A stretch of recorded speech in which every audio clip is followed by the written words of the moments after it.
लोकसभा में विपक्ष के नेता राहुल गांधी ने गुरुवार को एक प्रेस कॉन्फ्रेंस कर चुनाव आयोग पर करारा हमला बोला है। प्रेस कॉन्फ्रेंस में राहुल गांधी ने सबूतों के साथ वोटर लिस्ट की गड़बड़ियां गिनाई और चुनाव आयोग पर कई गंभीर आरोप लगाए। उन्होंने महाराष्ट्र, कर्नाटक और कुछ अन्य जगहों की मतदाता सूची के आधार पर चौंकाने वाले दावे किए हैं। मतदाता सूची में जोड़े गए हजारों लाखों नाम का उल्लेख करते हुए राहुल गांधी ने कहा कि लोकतांत्रिक प्रक्रिया का पालन न करते हुए वोट की चोरी की जा रही है। उन्होंने कई आंकड़ों का हवाला देते हुए चुनाव आयोग को कटघरे में खड़ा किया और कहा कि आयोग की विश्वसनीयता संदेह के घेरे में है। कांग्रेस सांसद राहुल गांधी ने पार्टी की तरफ से जुटाए गए सबूतों का जिक्र करते हुए कहा कि वोटों की चोरी भाजपा के लिए की जा रही है। मतदाता सूची के मुद्दे पर कांग्रेस सांसद ने सवाल किया कि आयोग इस मुद्दे पर जवाब क्यों नहीं दे रहा है। उन्होंने दावा किया कि महाराष्ट्र में चंद महीनों में लाखों मतदाताओं के नाम सूची में जोड़े गए, जो काफी चिंताजनक है। राहुल का कहना है कि शाम 5 बजे के बाद वोटर टर्नआउट का बढ़ना भी हैरान करने वाला है।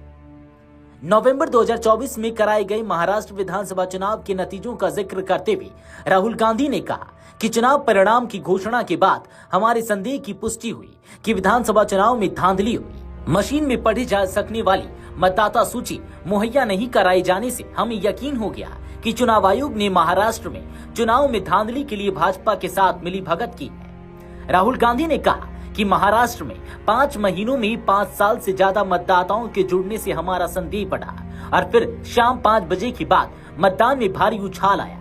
लोकसभा में हमारा गठबंधन पूरी तरह से साफ हो गया। यह बेहद संदिग्ध है। हमने पाया कि लोकसभा और विधानसभा के बीच 1 करोड़ नए मतदाता जुड़ गए।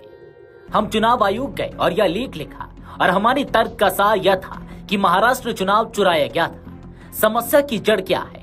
मतदाता सूची इस देश की संपत्ति है। चुनाव आयोग हमें मतदाता सूची देने से इनकार कर रहा है। कांग्रेस सांसद ने महाराष्ट्र के अलावा एक अन्य राज्य को लेकर भी चौंकाने वाला दावा किया।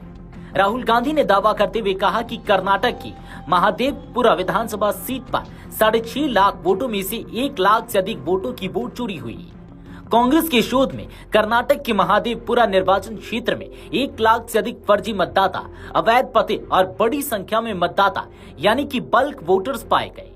देश भर में चुनाव कराने की एकमात्र संवैधानिक इकाई निर्वाचन आयोग पर गंभीर आरोप लगाते हुए लोकसभा के नेता प्रतिपक्ष राहुल गांधी ने कहा, सत्तारूढ़ पार्टी चुनाव आयोग के साथ मिलकर पूरे देश में बड़े पैमाने पर आपराधिक धोखाधड़ी कर रही है। चुनावी धोखाधड़ी का यह अपराध संविधान के विरुद्ध है। इसे पूरे देश में बड़े पैमाने पर अंजाम दिया जा रहा है। राहुल गांधी ने कहा, सत्ता विरोधी भावना एक ऐसी चीज है जो लोकतंत्र में हर पार्टी को प्रभावित करती है, लेकिन किसी कारण से भाजपा लोकतांत्रिक ढांचे में एकमात्र ऐसी पार्टी है जो मूल रूप से सत्ता विरोधी भावना से ग्रस्त नहीं है। एग्जिट पोल, ओपिनियन पोल एक बात कहते हैं। आपने हरियाणा चुनाव में देखा, आपने मध्य प्रदेश चुनाव में देखा और फिर अचानक परिणाम बड़े पैमाने पर बदलाव के साथ पूरी तरह से अलग दिशा में चले जाते हैं। इसमें हमारा अपना आंतरिक सर्वेक्षण भी शामिल है जो काफी परिष्कृत है। राहुल गांधी ने कहा कि ऐसे 40,000 वोटर हैं जिनके पते शून्य हैं या फिर है ही नहीं, अलग अलग नाम और अलग अलग परिवार के लोग, और अब जब हम वहां जाते हैं तो पता चलता है कि वहां कोई रहता ही नहीं है। चुनाव आयोग के मुताबिक इन पतों पर कई लोग रहते हैं, लेकिन जब हम वहां जाते हैं तो पता चलता है कि वहां कोई रहता ही नहीं है। वोटर लिस्ट में कई लोगों की तस्वीरें नहीं है, और अगर है भी तो ऐसी जिन्हें देखकर मतदाताओं की पहचान ही नहीं हो सकती। राहुल गांधी ने दावा करते हुए कहा कि 2024 में सत्ता में बने रहने के लिए प्रधानमंत्री को केवल 25 सीटें चुराने की जरूरत थी। भाजपा ने लोकसभा चुनाव में 33,000 से कम वोटों के अंतर से 25 सीटें जीती। हमारे लिए सीसीटीवी फुटेज और मतदाता सूची अब अपराध का सबूत है और चुनाव आयोग इसे नष्ट करने में व्यस्त है। चुनाव आयोग भारत में चुनाव प्रणाली को नष्ट करने में भाजपा की मदद कर रहा है। अब लोगों की जरूरत के अनुसार चुनाव आयोग को मतदाताओं का डेटा देना होगा। अगर वे ऐसा नहीं करते हैं तो परिणाम भुगतना होगा।